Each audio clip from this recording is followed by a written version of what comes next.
Well, earlier this year, we introduced to you a new program that was initiated by the Garden Writers Association of America called Plant a Row for the Hungry, which we've adapted to Oklahoma. Now, basically, it's a program where you just take your extra produce from your garden and give it to organizations that can help people out in need. Now, obviously, this time of year, there's plenty of extra produce around in the garden or surplus that you can give away, because really a lot of gardeners just let it go to waste and they're not quite sure what to do with it. Well, let me give you some pointers if you're going to try to disperse it this way, because remember, safety really does matter. You should always use clean water when irrigating your vegetables and fruits, and you never want to use any kind of septic tank or sewer water or grow vegetables by the sewer lines. Also, grow vegetables or fruits, again, using just good, clean water. Now, if you're using pesticides, remember to always follow the directions and use the exact dosage amount, because larger dosages, remember, are illegal.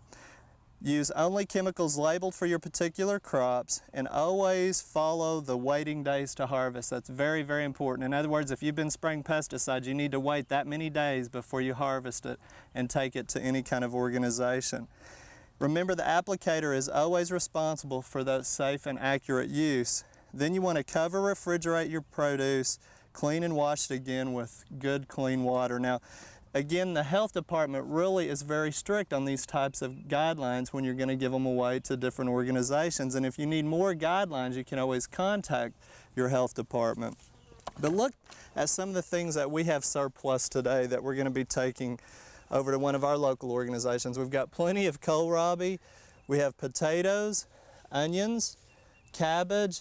This would be rhubarb chard, which it's like a Swiss chard that actually looks like rhubarb, and then beets. And obviously there's one similarity. They're all purple or a dark red color from obviously our purple vegetable garden. So we're going to load these things up, take them to one of our local Stillwater organizations that I'm sure are going to really put them to good use.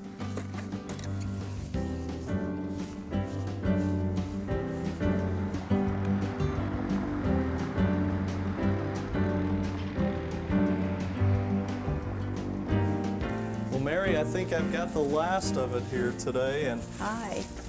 It's a pretty good selection. Some very interesting things too. But yes, Mary, indeed. First of all, I'd like to have the viewers meet you and learn a little bit about your program. And this is Mary Ruth Anderson, who is the area coordinator of Action Incorporated. Now, yes. Mary, tell us a little bit about what that program is. Well, we're a community helping agency, Steve, and we're celebrating our 30th anniversary of people helping people.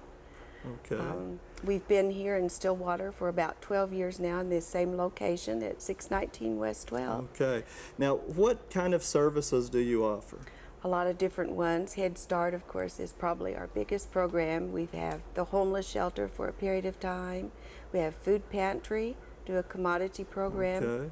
Which just ended. Right, and obviously our timing couldn't be any better. Now, comment more about right. the commodity program and what's happened there. We've done that, passed out USDA commodities for about the past 12 years here. Approximately 700 or 800 people within Payne County. Okay.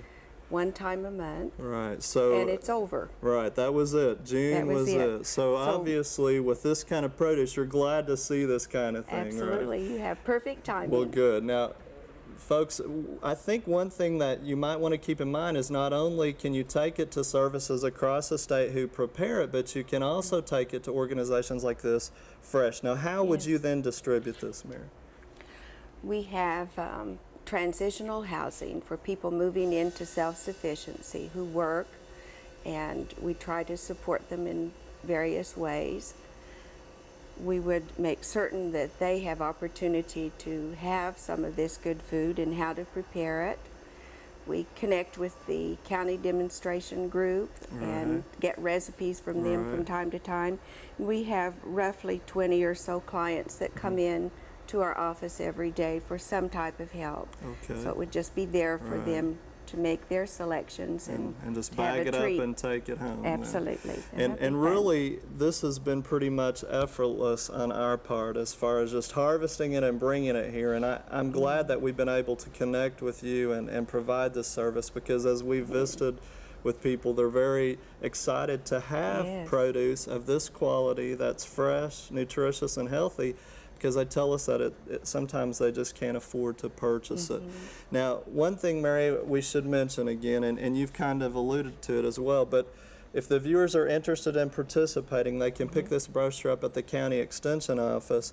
But you talked about the recipes. Now, we have some strange things here today Yes, we that do. obviously people would need some encouragement on how to prepare it and that type of thing. And again, at the county extension office, it's great to go by and get recipes and learn how to do that, and that information could be brought to such organizations. You said it'd be even nice to maybe prepare things from time to time and let people sample so they could see what it's supposed to look like. I think that would be a great idea. You can see a recipe on a piece of paper, but you don't know really what it is. We hope that your people will enjoy this. Again, it's been great for us to team up with you. And viewers, I really encourage you to look around in your area, because this time of year there's lots of extra produce and there's plenty of information to help you get started on a program such as this called Plant a Row for the Hungry.